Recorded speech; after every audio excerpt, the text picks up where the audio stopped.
سورۃ البقرہ کی آیت نمبر 178۔ یا ایھا الذین آمنوا کتب علیکم القصاص فی القتل، اے اہل ایمان تم پر لازم کر دیا گیا ہے مقتولوں کا بدلہ لینا۔ قتل قتیلوں کی جمع ہے جس کے معنی مقتول کے ہیں۔ کتبہ کے بعد اعلیٰ فرضیت کے لیے آتا ہے، یعنی تم پر فرض کر دیا گیا۔ اس معاملے میں سہل انگاری صحیح نہیں ہے۔ جب کسی معاشرے میں انسان کا خون بہانا عام ہو جائے تو تمدن کی جڑ کٹ جاتی ہے۔ الحر بالحر، آزاد آزاد کے بدلے، کہ اگر کسی آزاد آدمی نے قتل کیا تو قصاص میں وہ آزاد ہی قتل ہوگا، یہ نہیں کہ وہ کہہ دے کہ جی میری جگہ میرے غلام کو قتل کر دیا جائے۔ والعبد بالعبد، اور غلام کے بدلے غلام، اگر غلام قاتل ہے تو غلام کو ہی قتل کیا جائے گا۔ والانثى بالانثى، والانثى بالانثى، اور عورت عورت کے بدلے، اگر قتل کرنے والی عورت ہے تو وہی قتل ہوگی۔ قصاص و دیت کے معاملے میں اسلام سے پہلے عرب میں مختلف معیارات تھے۔ اگر کسی اوس و خزرج کو کوئی اوسی کسی خزرج کو قتل کر دے تو 3 گنا خون بہا وصول کیا جائے گا، اور خزرجی اوسی کو قتل کرے تو 1/2 خون بہا کیا جائے گا۔ یہ ان کا قانون تھا۔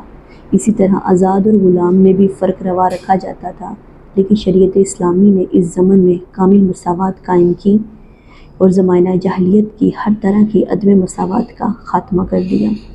اس بارے میں امام ابو حنیفہ کا قول ہے، تمام مسلمان آپس میں کفو برابر ہیں، لہٰذا قتل کے مقدمات میں کوئی فرق نہیں آئے گا۔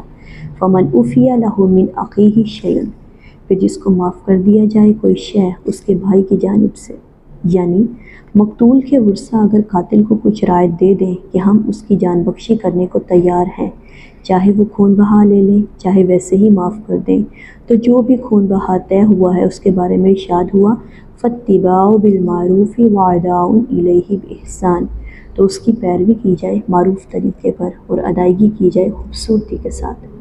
ذالک تخفیف من ربکم ورحمۃ، یہ تمہارے رب کی طرف سے ایک تخفیف ہے اور رحمت ہے۔ اس کا رحمت ہونا بہت واضح ہے۔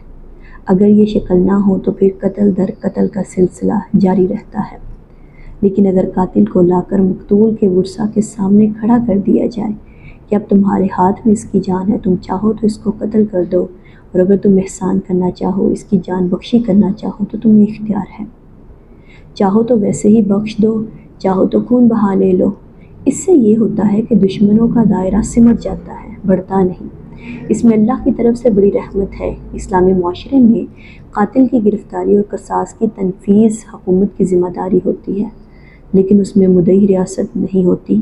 آج کل ہمارے نظام میں غلطی یہ ہے کہ ریاست ہی مدعی بن جاتی ہے، حالانکہ مدعی تو مقتول کے ورثہ ہیں۔ اسلامی نظام میں کسی صدر یا وزیر اعظم کو اختیار نہیں ہے کہ کسی قاتل کو معاف کر دے۔ قاتل کو معاف کرنے کا اختیار صرف مقتول کے ورثہ کے پاس ہے، لیکن ہمارے ملکی دستور کی روح سے صدر مملکت کو سزائے موت معاف کرنے کا حق حاصل ہے۔ فمن اعتدی بعد ذلک فلہ عذاب علیم، تو اس کے بعد بھی جو حد سے تجاوز کرے گا اس کے لیے دردناک عذاب ہے۔